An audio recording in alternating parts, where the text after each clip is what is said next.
বান্দরবানের দেবতাখুম ভ্রমণে নিষেধাজ্ঞা প্রত্যাহার করেছে প্রশাসন, আর এতে স্বস্তি ফিরেছে পর্যটন সংশ্লিষ্টদের মাঝে। প্রশাসন বলছে ৩ সেনা ক্যাম্প ও প্রতিনিয়ত সেনা টহল সহ আইন শৃঙ্খলা বাহিনীর সদস্যরা পর্যটক এবং স্থানীয় নিরাপত্তায় নিয়োজিত রয়েছেন। জহির রায়হানের তথ্য ছবিতে প্রতিবেদন।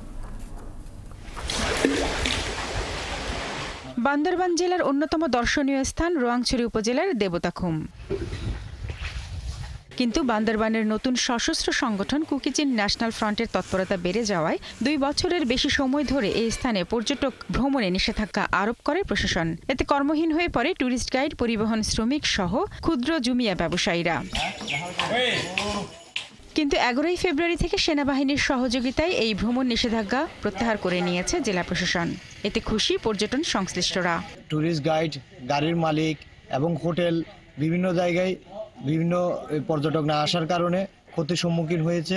দীর্ঘদিন পর আমাদের দেবতাখুমটা খুলে দেওয়া হয়েছে, এখন তাতে আমরা অনেক খুশি। সর্বপ্রথমে আমি সেনাবাহিনীকে কৃতজ্ঞতা এবং আন্তরিকভাবে ধন্যবাদ জানাই। ব্যবসায়ী নেতারা জানান, রুমার বগালে কেউক্রাডাং, রিঝুক ঝর্ণা ও থানচির গহীনে নিরাপত্তা সমস্যা থাকায় পর্যটকরা এখন দেবতাখুম ভ্রমণে আগ্রহী। দেবতাখুম খুলে দেওয়ায় আমরা বান্দরবানবাসী অত্যন্ত আনন্দিত। ইতিমধ্যে আমাদের বিভিন্ন হোটেল রিসোর্টগুলোতে দেবতাখুম ভ্রমণের জন্য সারা দেশ থেকে বিভিন্নভাবে আমাদেরকে জিজ্ঞাসাবাদ করতেছে এবং রুম বুকিং দেওয়া শুরু হয়ে গেছে। এদিকে পর্যটকদের ভ্রমণ নিরাপদ ও আনন্দদায়ক করতে সব ধরনের নিরাপত্তা ব্যবস্থা নেওয়া হয়েছে বলে জানায় প্রশাসন।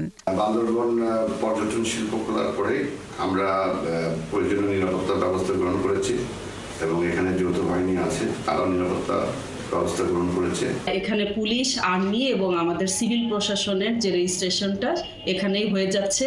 পর্যটকরা একই জায়গায় রেজিস্ট্রেশনের মাধ্যমে তারা সেখানে ভিজিট করতে পারছে।